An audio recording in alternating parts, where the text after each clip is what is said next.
கர்த்தருடைய நாமம் மகிமைப்படுவதாக. இரகசிய வருகையை பற்றி நாம் படித்து கொண்டு வருகிறோம். இரகசிய வருகையினுடைய உபதேசத்தில் மிக முக்கியமாக சொல்லப்படுகின்ற வசனங்களை இந்த வேத பாடத்தில் நம்ம கற்றுக்கொள்ள போகிறோம். மத்தேயு 24ஆம் அதிகாரத்தில் 40, 41, 2 வசனங்களை நான் வாசிக்கிறேன். அப்பொழுது 2 பேர் வயலில் இருப்பார்கள், ஒருவன் ஏற்றுக்கொள்ளப்படுவான், ஒருவன் கைவிடப்படுவான். 2 பேர் வயலில் வேலை செய்கிறாங்க. ஒருத்தர் ஏற்றுக்கொள்ளப்படுறாரு, இன்னொருத்தர் கைவிடப்படுறாரு. அடுத்த வசனம் பாருங்க. 2 ஸ்திரீகள் இயந்திரம் அரைத்து கொண்டிருப்பார்கள், ஒருத்தி ஏற்றுக்கொள்ளப்படுவாள், ஒருத்தி கைவிடப்படுவாள். இந்த 2 வசனத்தை இரகசிய வருகையினுடைய உபதேசத்தில் மிக முக்கியமாக காட்டப்படுகின்ற வசனங்களாக காட்டப்படுகிறது. சரிங்களா? இயேசு கிறிஸ்து ரகசியமாய் வரும் பொழுது தேவனுடைய பிள்ளைகள் அப்படியே மாயமாக மறைஞ்சு இயேசுவோடு போயிடுவாங்க. தேவனுடைய பிள்ளைகள் அல்லாதவர்கள் இந்த உலகத்தில் அப்படியே கைவிடப்படுவாங்க. உலகத்தில் உபத்திரவ காலம் தோன்றும். அந்த உபத்திரவ காலத்தில் துன்மார்க்கர் அப்படியே விடப்படுவாங்க. தேவனுடைய பிள்ளைகள் அப்படியே மறைஞ்சு இருக்கிற இடத்துல இருக்கிற நிலையிலேயே அப்படியே மறைந்து இயேசுவோடு போயிடுவாங்க. அப்படிங்கிற ஒரு கருத்தை இந்த 2 வசனத்தில் தான் காட்டுறாங்க. 2 பேர் வேலை செய்கிறாங்க, ஒருத்தர் ஏற்றுக்கொள்ளப்படுறாரு, இன்னொருத்தர் கைவிடப்படுறாரு. 2 ஸ்திரீ இயந்திரம் மறைக்கிறாங்க, ஒரு ஸ்திரீ ஏற்றுக்கொள்ளப்படுறாங்க, இன்னொரு ஸ்திரீ கைவிடப்படுறாங்க. அப்படிங்கிற கருத்தை இங்கே இரகசிய வருகைக்கு அங்கே சொல்லப்படுறத இங்கே நம்ம பார்க்குறோம். இந்த வசனத்தை நம்ம படிக்கும் பொழுது இந்த வசனங்கள் சொல்லப்பட்ட அதிகாரம் எந்த பின்னணியில் ஆண்டவர் பேசியிருக்கிறாரு அப்படிங்கிறத நம்ம புரிந்து கொள்ள வேண்டியது அவசியம். வேதாமத்தில் நீங்கள் எந்த வசனத்தை படித்தாலும், எந்த பகுதியை நீங்கள் படித்தாலும் அந்த வசனத்தினுடைய பின்னணி என்ன, அந்த வசனம் எப்படிப்பட்ட சூழ்நிலையில் எழுதப்பட்டிருக்கு, அந்த வசனம் யாருக்காக எழுதப்பட்டிருக்கு, யார் எழுதினாரு அப்படிங்கிற இந்த எல்லா காரியத்தையும் நம்ம ஆராய்ந்து பார்த்து தான் ஒரு வசனத்தினுடைய அந்த ஆழமான அர்த்தங்களை, கருத்துக்களை நம்ம புரிந்து கொள்ள முடியும் அப்படிங்கிறத இங்கே நம்ம பார்க்குறோம். அப்படின்னா இந்த 2 வசனத்தை நம்ம வாசிக்கும் பொழுது அதனுடைய பின்னணி என்ன, ஆண்டவர் எந்த பின்னணியில் பேசுகிறாரு அப்படிங்கிறத கொஞ்சம் நம்ம புரிந்து கொள்ள வேண்டியது அவசியம். இந்த 2 வசனங்கள் மத்தேயு 24ஆம் அதிகாரத்தில் ஆண்டவர் பேசினார். 24ஆம் அதிகாரம் எதை பற்றி பேசுது அப்படின்னா, 24ஆம் அதிகாரம் முழுவதும் 2ஆம் வருகைக்குண்டான அடையாளங்களை பற்றி அங்கே பேசிக்கொண்டே வருகிறது அப்படிங்கிறத இங்கே நம்ம பார்க்குறோம். சரிங்களா? இந்த 24ஆம் அதிகாரம் முழுவதும் இயேசுவனுடைய 2ஆம் வருகையை பற்றியும், இந்த உலகத்திற்கு முடிவை பற்றியும், அதனுடைய அடையாளங்கள் என்ன என்பதை பற்றியும் ஆண்டவர் பேசிக்கொண்டே வருகிறார் அப்படிங்கிறத இங்கே நம்ம பார்க்குறோம். 2வது, இந்த அதிகாரம் முழுவதும் வருகைக்குண்டான அடையாளங்கள் என்னெல்லாம் நடக்கும், இந்த உலக முடிவுக்கான அடையாளங்கள் என்னெல்லாம் சம்பவிக்கும் அப்படிங்கிறத மிகவும் தெளிவாக ஒவ்வொரு அடையாளமாக ஆண்டவர் பேசினார். சரிங்களா? அப்போ 2 விஷயம்தான் 24ஆம் அதிகாரம் மத்தேயு. 2ஆம் வருகையும் உலகத்தின் முடிவும் ஒரு பெரிய சம்பவம் நடக்குது. இந்த 2 சம்பவம் இதுக்குண்டான அடையாளங்கள் என்ன அப்படிங்கிறத இந்த அதிகாரம் முழுவதையும் பேசுகிறார். அப்போ வசனம் 40, 41 இந்த 2 வசனங்கள் நம்ம படிக்கும் பொழுது எந்த பின்னணியில் நம்ம புரிந்து கொள்ளணும் அப்படின்னா, 2ஆம் வருகைக்குண்டான அந்த ஒரு நோக்கத்தோடு, அந்த ஒரு அர்த்தத்தில் 2ஆம் வருகையின் பின்னணியில் இந்த வசனத்தை நம்ம புரிந்து கொள்ள வேண்டியது அவசியம். சரிங்களா? அப்படின்னு சொன்னால் இந்த 24ஆம் அதிகாரத்தில் இரகசிய வருகையை பற்றின ஒரு கருத்துக்கள் இந்த அதிகாரத்தில் ஆண்டவர் சொல்லப்படலை அப்படிங்கிறத நம்ம புரிந்து கொள்ள வேண்டியது அவசியம். சரிங்களா? சரி, இப்போ நல்லா கவனிங்க. 40வது வசனத்தை நான் மறுபடியும் வாசிக்கிறேன். அதில் ஒரு வார்த்தையை நம்ம கவனிக்க வேண்டும். எந்த வசனத்தையும் நம்ம படிக்கும் பொழுது அந்த வசனத்தில் முழுமையாய் படிக்கணும். அந்த வசனத்தில் சில வார்த்தைகளை நம்ம கவனிக்க வேண்டியது அவசியம். சரிங்களா? நான் மறுபடியும் வாசிக்கிறேன். அப்பொழுது 2 பேர் வயலில் இருப்பார்கள், ஒருவன் ஏற்றுக்கொள்ளப்படுவான், ஒருவன் கைவிடப்படுவான். நல்லா கவனிங்க. இந்த வசனம் எப்படி ஆரம்பிச்சிருக்கு அப்படின்னா, அப்பொழுது ஒருவன் ஏற்றுக்கொள்ளப்படுவான், ஒருவன் கைவிடப்படுவான். அப்போ இந்த சம்பவம் நடக்கிறப்ப, அதாவது ஒருத்தன் ஏற்றுக்கொள்ளப்படுறான், ஒருத்தன் கைவிடப்படுறாங்கிற சம்பவம் நடக்கும் பொழுது, அப்பொழுது எப்பொழுது நடக்குது இந்த சம்பவம்? இதுக்கு முன்னாடி ஏதோ ஒரு விஷயம் நடக்குது. அந்த விஷயம் நடக்கிறப்ப தான் ஒருத்தன் ஏற்றுக்கொள்ளப்படுறான், இன்னொருத்தன் கைவிடப்படுறான். அந்த விஷயம் நடக்காம இந்த விஷயம் நடக்காது. புரியுது உங்களுக்கு? அப்போ அந்த அப்பொழுதுங்கிறது என்ன அப்படிங்கிறத புரிந்து கொள்ளணும்னா முந்தின வசனத்தை நீங்கள் படித்து பாருங்களேன். 39வது வசனம், ஜலப்பிரளயம் வந்து அனைவரையும் வாரிக்கொண்டு போகும் மட்டும் உணராதிருந்தார்கள், அப்படியே மனுஷகுமாரன் வரும் காலத்திலும் நடக்கும்.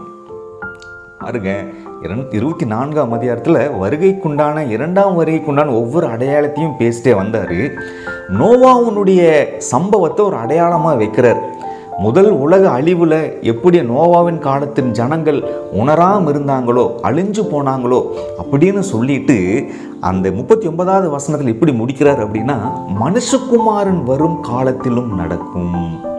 இப்போ கேள்வி, மனுஷகுமாரன் வரும் காலம் எது அப்படின்னா 24ஆம் அதிகாரம் ரகசிய வருகையை பற்றி பேசல, அது 2ஆம் வருகையை பற்றி பேசுகிறது. மனுஷகுமாரன் வரும் காலம் 2ஆம் வருகை அப்படிங்கிறத புரிந்து கொள்ளணும். அப்படின்னா 2ஆம் வருகையின் போது ஆண்டவர் 2வது முறை இந்த உலகத்திற்கு வரும் பொழுது, வசனம் 40 இப்போ படிங்க, ஒருவன் ஏற்றுக்கொள்ளப்படுவான், ஒருவன் கைவிடப்படுவான். என்ன கருத்தை புரிந்து கொள்கிறோம் அப்படின்னா, இயேசு கிறிஸ்து 2வது முறை பகிரங்கமாக அவர் இந்த உலகத்திற்கு வரும் பொழுது அவர் ரகசியமாக வர வேண்டிய அவசியம் இல்லை. முந்தின பாடத்தில் படித்தோம், சீஷர்கள் அண்ணாந்து பார்த்துட்டு இருக்கிறப்ப அந்த 2 தூதர்கள் சொன்னாங்க இல்லையா, எப்படி போனாரோ அப்படியே திரும்பி வருவார். 2வது முறை ஆண்டவர் இந்த உலகத்திற்கு வரும் பொழுது இந்த உலகத்தில் 2 கூட்டம் இருக்கும். ஒன்று எடுத்துக்கொள்ளப்படுகின்ற கூட்டம், இன்னொன்று கைவிடப்படுகின்ற கூட்டம். இன்னும் எளிமையாக சொல்லுவோம் அப்படின்னா பரிசுத்தவான்கள், துன்மார்க்கர்கள்.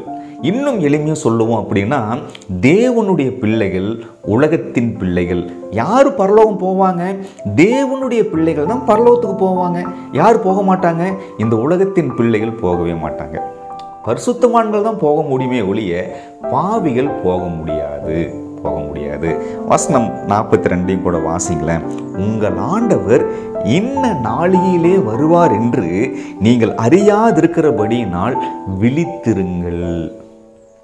அப்போ என்ன டைமில் வர்றாரு, எந்த நாளில் வருவார் அப்படிங்கிறது நமக்கு தெரியாததுனால விழித்திருக்க வேண்டியது அவசியம். 2 பேர் வயலில் வேலை செஞ்சாங்க இல்லையா, 2 பேரும் ஒருத்தன் ஏற்றுக்கொள்ளப்படுறான், ஒருத்தன் ஏற்றுக்கொள்ளப்படலை. அப்படின்னு என்ன அர்த்தம்? ஒருத்தன் சரியாக வேலை செஞ்சான், ஒருத்தன் சரியாக வேலை செய்யலை. ஓனர் திடீர்னு வந்ததுனால இவன் மாட்டிக்கிட்டான். விஷயம் புரியுது உங்களுக்கு? 2 ஸ்திரீ ஏந்திர அடைச்சாங்க. ஒருத்தர் ஏற்றுக்கொள்ளப்பட்டால் இன்னொரு நபர் ஏற்றுக்கொள்ளப்படலை. காரணம் என்ன? இவங்க சரியாக செஞ்சுருப்பாங்க, இவங்க சரியாக செய்யலை. இன்னும் நடைமுறை ஒரு உதாரணம் சொல்கிறேன் பாருங்களேன். நம்ம எல்லாம் பைக்கில் நம்ம போயிட்டுருக்கிறப்ப திடீர்னு ஏதாவது ஒரு இடத்துல சிக்னலில் டிராஃபிக் போலீஸ் வந்து பிடிச்சிட்ருப்பாங்க. நம்ம எதிர்பார்த்துருக்கவே மாட்டோம். பாருங்கள், பல பேர் அந்த வழியில் போயிட்டுருப்போம். யாருக்கு பயம் இருக்கும், யாருக்கு பயம் இருக்காது அப்படின்னா, ஒருவேளை லைசன்ஸ் கரெக்டாக வச்சு அல்லது ஹெல்மெட் கரெக்டாக போட்டு ஆவணங்கள் எல்லாம் கரெக்டாக வச்சு குடிக்காமல் ஓட்டிகிட்டு போகிறவங்களுக்கு பயம் கிடையாது. ஏன்னா எல்லாமே கரெக்டாக இருக்குது. யாருக்கு பயம் இருக்கும் அப்படின்னா, இதில் ஏதாவது ஒரு காரியங்கள் இல்லை அல்லது குடிச்சிருந்தாலும் இவர் மாட்டிக்குவாங்க. அப்படினால கவனிங்க, 2 பேருக்குமே தெரியாது அங்கே செக் போஸ்ட், அங்கே செக்கிங் பண்ணுவாங்க, டிராஃபிக் போலீஸ் இருப்பாங்க அப்படின்ட்டு. திடீர்னு அங்கே வந்து சோதனை போடுறாரு. அப்போ பாருங்கள், எப்போ டிராஃபிக் போலீஸ் அங்கே செக் பண்ணுவாங்களோ செக் பண்ண மாட்டாங்களோ நமக்கு அது தெரியாது. ஆனால் வண்டியை ஓட்டுறப்ப கரெக்டாக ஓட்டுறவங்க தப்பிச்சிடுறாங்க, கரெக்டாக ஓட்டாதவங்க மாட்டிக்கிறாங்க. விஷயம் புரியுது உங்களுக்கு? இந்த டிராஃபிக் போலீஸ் மாதிரி தான் ஆண்டவர் திடீர்னு வந்துடுறாரு. செகண்ட் கம்மிங்கில் அவர் யாருமே எதிர்பார்க்காத நேரத்தில் திடீர்னு வரும் பொழுது யாரெல்லாம் ஆயத்தமாக காணப்பட்டாங்களோ, யாரெல்லாம் ஆயத்தம் இல்லாமல் காணப்பட்டாங்களோ, யார் தேவனுக்காக வாழ்ந்திருந்தாங்களோ, யார் தேவனுக்காக வாழலையோ, ஆண்டவர் அங்கே வரும் பொழுது தம்முடைய பிள்ளைகளை பரலோகத்துக்கு அழைத்து போகிறார். அவருடைய பிள்ளைகள் அல்லாதவர்களை அவர் இந்த உலகத்திலேயே அழிவிற்கு விட்டு விடுகிறார் அப்படிங்கிறத இங்கே நம்ம புரிந்து கொள்ள வேண்டியது அவசியம். மத்திய 25ஆம் அதிகாரத்தை நீங்கள் படிக்கிறப்ப இதனுடைய தொடர்ச்சியை தான் அங்கே ஆண்டவர் சொல்கிறார். 10 கன்னிகைகள் ஊமைகள், ஆயத்தமுள்ள கன்னிகள், ஆயத்தமில்லாத கன்னிகைகள். ஆயத்தமுள்ள கன்னிகள் தான் திருமண விருந்துக்குள்ளே போக முடிஞ்சது, ஆயத்தமில்லாத கன்னிகள் போக முடியல அப்படிங்கிறத இங்கே நம்ம பார்க்குறோம். சரிங்களா? அப்போ தெளிவாக புரிந்து கொள்ளணும். இந்த 2 வசனம் ரகசிய வருகையை பற்றி பேசல. வசனம் 40, 41 ரகசிய வருகையை பற்றி பேசவில்லை. இயேசுவனுடைய 2ஆம் வருகையின் போது தேவன் யாரை பரலோகத்துக்கு அழைச்சிட்டு போவாங்க, யார் அழைச்சிட்டு போக மாட்டாங்கன்ற ஒரு தீர்ப்பு சொல்லுகின்ற ஒரு சம்பவத்தை தான் இங்கே நம்ம பார்க்குறோம். வெளிப்படுத்தல் 22:14 படிக்கிறப்ப, இதோ அவனவனுடைய கிரியைகளுக்கு தக்க பலனை அளிக்க வர்றேன்னு சொல்கிறார். நல்லா புரிந்து கொள்ளுங்க. 2ஆம் வருகை வந்ததுக்கப்புறம் நியாயம் விசாரிச்சுட்டு இருக்க மாட்டார். நீ பாவியா, நீ பரிசுத்தவானா, அப்படி விசாரிச்சுட்டு இருக்க மாட்டார். அவர் ரிசல்ட் தர வர்றார். யார் பாவி, யார் பரிசுத்தவான் அப்படிங்கிற ரிசல்ட் கொடுக்க தான் வர்றார் அப்படிங்கிறத புரிந்து கொள்ளணும். இந்த 40, 41வது வசனம் ரிசல்ட் கொடுக்குற ஒரு சம்பவம். யார் வருவாங்க, யார் வரமாட்டாங்க அப்படிங்கிற ஒரு தீர்ப்பை அளிப்பதற்காக 2வது முறையாக இயேசு கிறிஸ்து வர்றார். அப்படின்னா ரகசிய வருகையின் உபதேசங்களில் இந்த 2 வசனங்கள் மிகவும் தப்பான அர்த்தத்தோடு அங்கே பிரசங்கிக்கப்படுகிறது, சொல்லப்படுகிறது அப்படிங்கிறத புரிந்து கொள்ளணும். ஆனால் வேதாகமம் ஒருபோதும் ரகசிய வருகையை பற்றி அங்கே ஆதரித்து பேசவில்லை. அந்த கருத்துக்களை ஆண்டவர் சொல்லவே இல்லை. நம்மெல்லாம் திடீர்னு மறைஞ்சு போயிடுவோம். அதெல்லாம் வேதத்தில் சொல்லப்படாத ஒரு காரியமாக காணப்படுகிறது. அடுத்த பாடத்தில் இதை இன்னும் தெளிவாக புரிந்து கொள்வதற்கு ஒரு ஊமையை ஆண்டவர் சொல்லுகின்றார். அந்த ஊமையை நாம் படிக்கும் பொழுது இன்னும் ஆழமான இந்த அர்த்தங்களை நம்ம புரிந்து கொள்ள முடியும். தொடர்ந்து நம்ம படிப்போம். தேவன் நம்மை ஆசீர்வதித்து வழிநடத்துவாராக. ஆமீன்.